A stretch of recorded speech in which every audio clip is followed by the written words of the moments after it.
actually finding some partners elsewhere. Now, is this going to work? I don't know, but I've reached the point that I'm so angry. And I'm particularly angry at myself because I am always talking to people who know. Right? And that I don't think leads to the kind of change that I want. I know those are the strategies I've learned to do. You know, that's what I've learned to do. And it's very satisfying, especially satisfying when everyone's agreeing with you, right? It really feels good, you know, because, and so I think one of the things we all have to start to try and figure out is how do we broaden the audiences, right? Yeah. Because that narrative, the sort of conventional wisdom is so powerful. It is just so damn powerful. How do we chip away at it? So that's the question I sort of ask all of us. I got to run in a minute, but if we haven't disabused you of the idea of wanting to do something, let me make one final pitch, okay? Which is that, to follow up what Professor Feldman said, you are going up against money. You are going up against people who, this is not just their livelihood, this is how they're getting rich. And not just a few people, not just a couple of folks. It is. Yes. And so what you're going to come up against when you start this work is that. And they're not nice. Mm-hmm. They get very, very upset when you mess with, again, it's not their livelihood. You're not taking, their opportunity to pay rent away. What you're doing is you're taking away their chance to get rich. That's And right. those people are very, very protective of that right. Okay? And they're not Democrats or Republicans. They're both. They're not, these are just regular human And beings. they're not just all white. And they're not just all white. That's right. And there's a whole world out there that is dedicated to this process. And you are going right up against that. And I'm going to say something else. You won't win. You can't win. Because the whole society is organized around this idea. What you're talking about is turning over land to people who use it to make money. And that is a process that is as American as apple pie. You bet. Real estate speculation isn't just something that's a part of the American narrative, it is something that created Chicago, right? Remember, this is swamp, right? And but for technology, it would still be a swamp, right? And it's real estate speculation and technology that made this into a city, that made it into the kind of city that it is, that made it into what, really reflects, I think, its status as an American city, as the largest American city. So I'm going to get out of here on that note. Before you go, I want to contest that. Please. Along these lines, I want to just not contest the basic notion that the city revolves around. Sorry, did I interrupt you? Did you want to say something? Well, I just wanted to say that I agree completely that so my position would be, what are you trying to accomplish? You can't turn, and it's not to be defeatist, it's more just to say, after a long time, I'm just thinking this project itself is not at that scale to turn around a completely, the kind of potential. Aaron knows. Yeah, you're not aiming for that. So to me, it's like, what do you contribute? And I think the thing that I kept harping on is that I kept looking at this title, Living CHA History.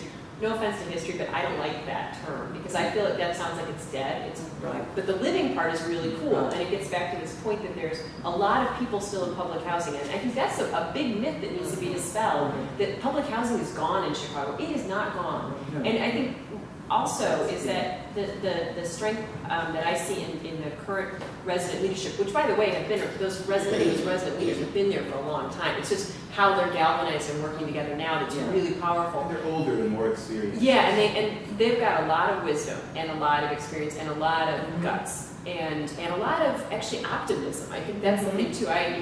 But I think that one of the things that we really wanted to do when we did our book was to write the stories of resistance and success that residents had. We didn't want to just sort of defeat and the feelings and the frustrations. Those are important stories too, but it's like here in your face, they're like, okay, we're resisting you and we are winning on something. So I think it's those smaller victories or whatever, what is that? There's something about wars and battles, I don't know what it is. But anyway, it's like, the fact that they're winning, may not be winning the war, but they're winning some of those local battles. And I think that to me, that's still really important, and we haven't been doing enough of that, I know for myself. So I just would encourage you, living CHA stories or something like that instead of histories. But So, and one thing in terms of what Eitan was saying, I completely agree with the general proposition, and, it's a city that's been built on the endless recycling of neighborhoods without regard to place or the interests of people living there, and that won't change.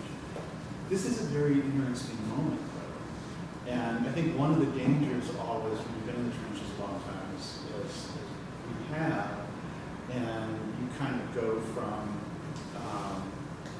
defeat to defeat in a certain way, is that it's possible to overstate the strength of what you're dealing with. And we've seen this before. I think of Central Europe. Sometimes things seem most imposing when they're at the point of collapse or when they're debilitated. I don't think that's the case with the fundamental, things that Eitan was talking about in terms of a big American city, and this one in particular, at this moment in advanced capitalism. I mean, but CHA is a really fragile and debilitated agency. It's an orphaned agency. Developers are pulling their hair out because of the combination of market conditions and dealing with CHA and conditions on the ground and the mixed income developments. There's a sense, as we alluded to before, of a kind of exhaustion of existing paradigms. So there is a space right now. If that space will collapse, with an intense revival of the housing market, should it come, that space collapses immediately. I was trying to convince them not to do it, you're giving them hope. When people can make money, yeah, well, that's but when people can make money again, that space collapses.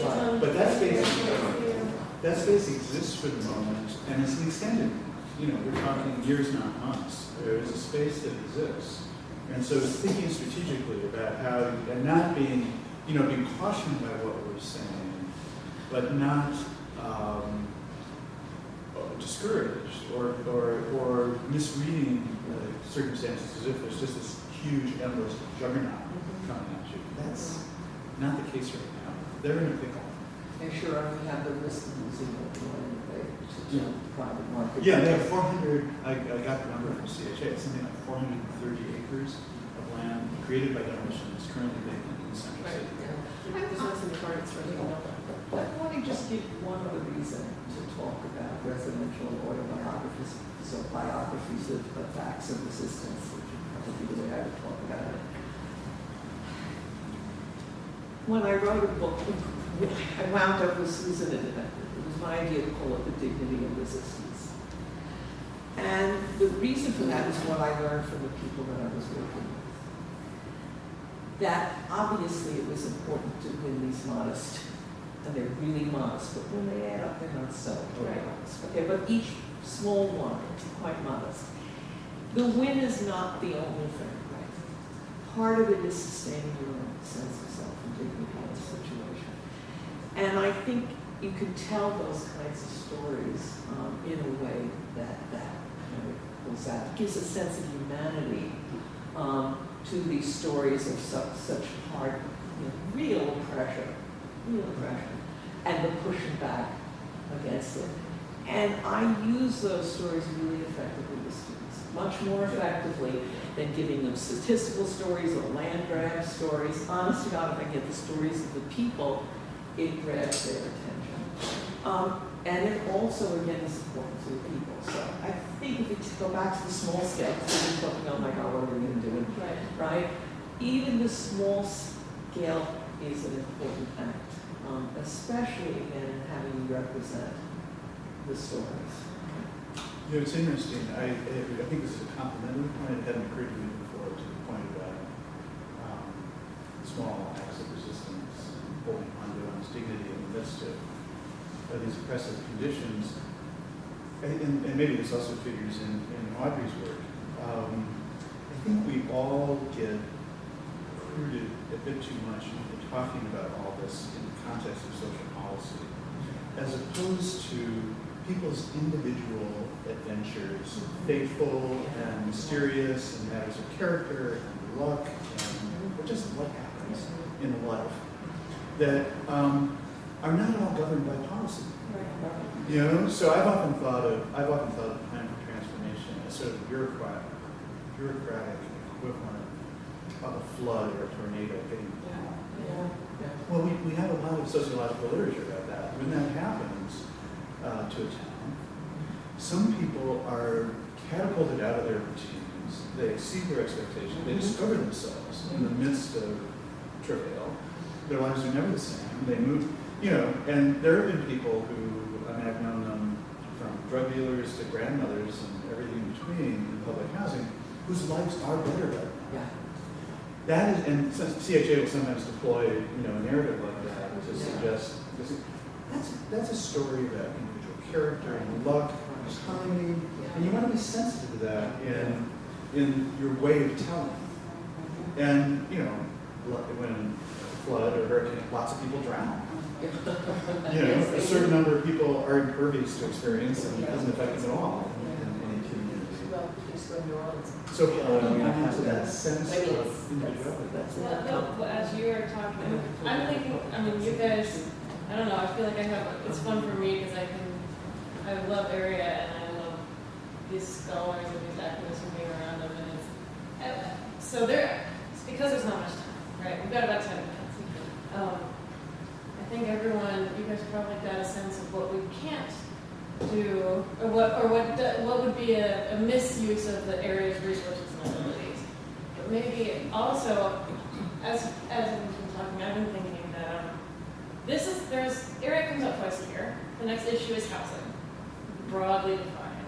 And some of you guys have talked a lot about, quote, public housing as something that needs to be more broadly defined, and that this is an opportunity maybe to approach it that way. I would love to see area do a piece about everyone who gets a tax credit, everyone who gets, anytime the federal government gives you a thing, including a road in front of your house, you are living in public housing. That's right. And then I've never read that article. I would love to read that article. I'm area could write that article.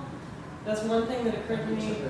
And another is there's no way area has the resources to do the kind of work that you're doing, which is a real in-depth, or like you were talking about a natural disaster, and I was thinking about David Edgar's book. It was Yeah, read that right. incredible story about New Orleans, although it's actually about one guy, but it's also about America. It's about everything, but not didactically so. We can't do that. I hope you can. Yeah, that's what you're right now. But one of the goals, I think, for this piece, or for a piece in this issue, was going to be an index or a list of some kind about what other people are doing, and so that activists who want to dig deeper can have a point of entry. And so in the future, in the next couple of weeks, I think probably the editors will want to get from you guys just a brief sense of what you're doing, and where somebody can go online or in a library to dig deeper. We won't be able to do the digging, but you can tell us who is digging, right? Isn't that one of the goals, is to get as close as you can to a comprehensive sense of what's out there, right? Are you interested in connecting them to other cities, those two? Because I was thinking, my friend Louise Santos, who did Land of Opportunity, which is a great video on New Orleans, and sort of followed its different narratives, its different experiences. She's got a great website that's actually about storytelling now, and it's sort of bringing these stories in and sort of following, so it's keeping live beyond the video.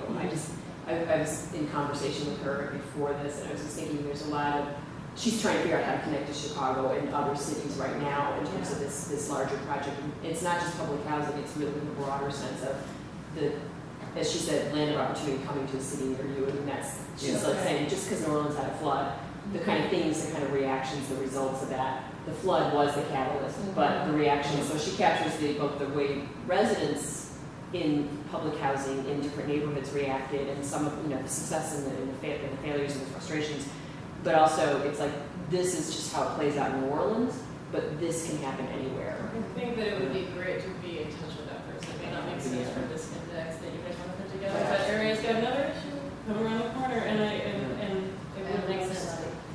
And a great website that is, who knows what it's going to be, but it could become something that.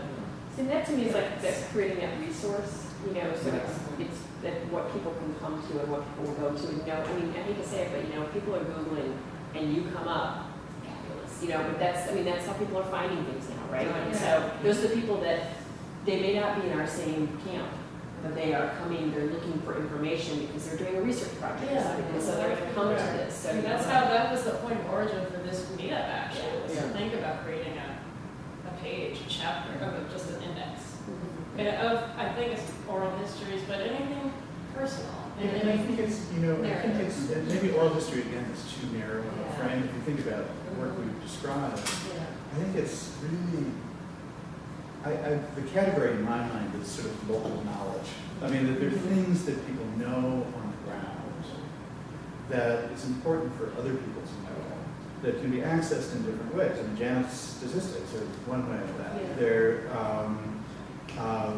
you know, Roberta's more directed narrative inquiries, if I understood you, the kind of oral histories. Yeah. Audrey's doing the kind of sort of muckraking kind of reporting Yeah.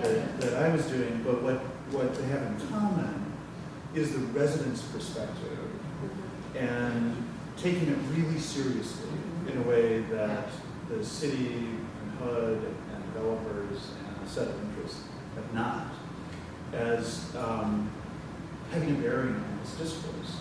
And the way I always think of it is there are things you can learn on